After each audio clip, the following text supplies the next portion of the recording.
Hey y'all, I'm James Wright. Welcome to my shop. But the question is, how flat is flat enough?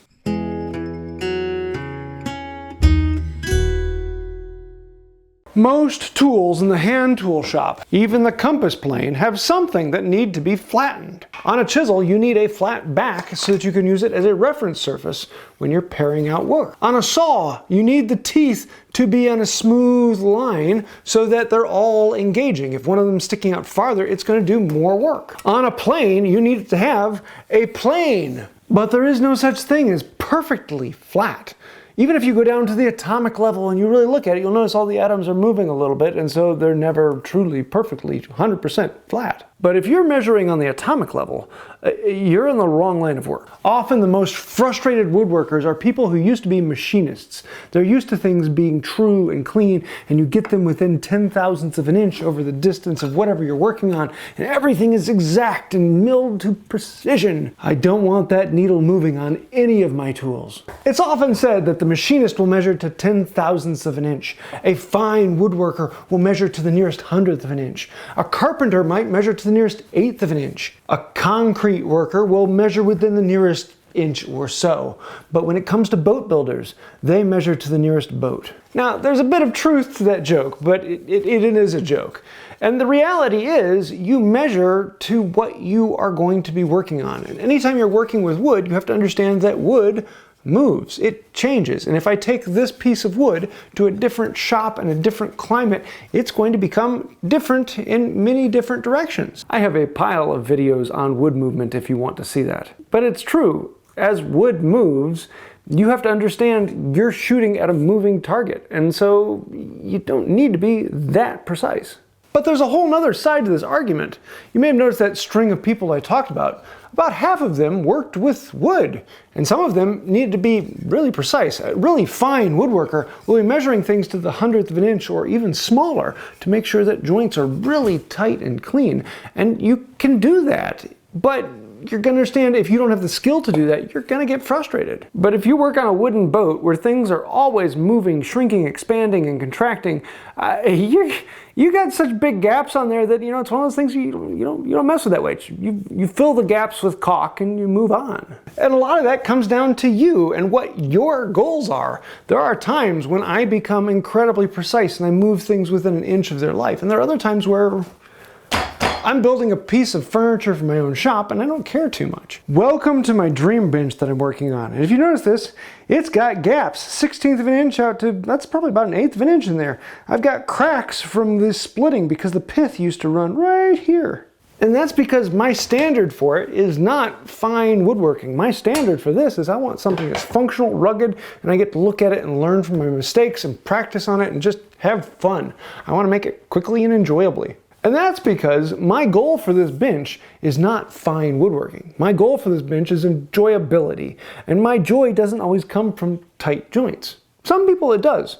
And sometimes for me, it's just getting the project done and having some fun with it, busting things out and chopping big mortises and doing it quickly, and I find that enjoyable. All that being said, let's bring this discussion back to the tools. If the sole of my plane is out of flat, how out of flat does it matter? Most of that depends on where out of flat it is. I want the toe, the mouth, and the heel to all be coplanar. But if I take a little bit out of here and a little bit out of here, it's perfectly fine. The Japanese actually naturally do that. They create little gaps behind and in front of the mouth so that you get the surface that just rides on the heel, the mouth, and the toe. I guess with Japanese, this is the toe and that's the heel though. It also depends on the use of the tool. On a smoothing plane, I don't need it to be that flat because it's really close. If I'm out within 100th of an inch from one end to the other on this little 9-inch plane, that's probably going to be okay. On a jointer though, I use this to tell me when the board is flat and true and jointed properly. And so because of that, I need to make sure that this is really true. And I'll spend more time on this getting this accurate because I use this to tell me if it's flat. Whereas a lot of times I'm actually going to use a smoother to take the surface out of flat. Now there are times I'll be working with a plane and it's just not working the way it should to. Either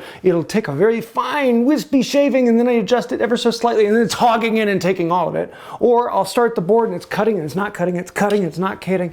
And a lot of times that's just because the sole is out of flat and it needs to be cleaned up. So if the plane isn't performing the way it should, and I've checked a lot of the other features, then I'll take the plane and flatten it.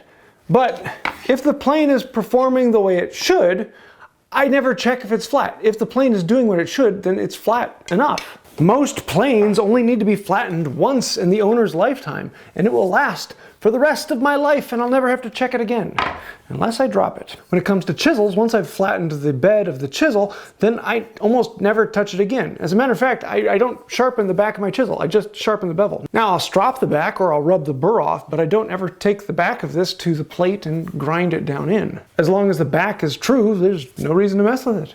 But with my chisels, flat is even less important. If there's actually a bit of a curve in it one way or the other, a belly or a valley, as long as the chisel does its work, that's all that matters. And you can put a really severe curl into these before they don't reference well.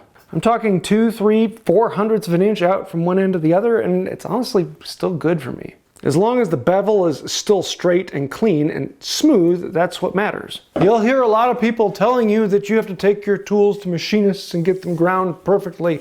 But in reality, if you go back and look at a lot of the tools that people were using 100 years ago, you'll look at those and think, whoa, that's out of flat. And they still made amazingly beautiful things with them. Now, you'll hear a lot of people pointing at Japanese chisels and saying, yeah, look, the back doesn't need to be flat. See, they take that out there, and honestly, they're still flat. They're flat on the edge, the tip, and the side. And Japanese do traditionally spend a lot more time sharpening the flat as well as the bevel, and they'll do both equally.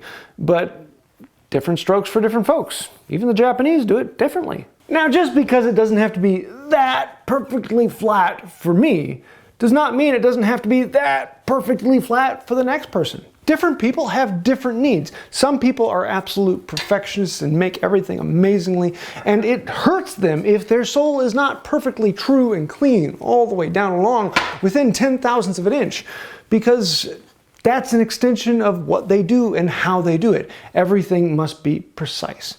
And that's great. Different people like to do it different ways. For me, I work perfectly fine with tools that have a little bit of life to them and go off in weird directions because I know how to use them and I've worked with them that way. And I kind of enjoy that in my life. But I'm a little weird, so you don't have to trust me on that. Find what works for you. So how flat does the tool actually have to be? The answer is, it depends. It's kind of the way it is for most things in woodworking, is that there is no right way to do it. There are 1,000 different ways to do it that'll get you the exact same result, and find the one that works best for you. Once you do, stick with it, have fun, and enjoy the process. So I hope you like this. If you have any questions, thoughts, ideas, snide remarks, you know how to do that. Thank you. It does help out the channel. Anytime you like, comment, share, subscribe. Okay, yeah, I've said that before, but honestly, there's a bunch of names over there. Those are some of the patrons on Patreon. We've been doing a lot more with that. My wife has actually started getting into it and helping out with that. And we're now doing a couple giveaways on there to patrons, as well as we will be doing monthly giveaways for plans. So if you want to help out with that, we will have a lot of things that we're providing over there and having some fun with it. So if you like that, then think about joining that. You know what to do. Links down below. I think they'll do it for now. And until next time, have a wonderful day. The rain in Spain falls mainly on the plain. Is that why they keep rusting?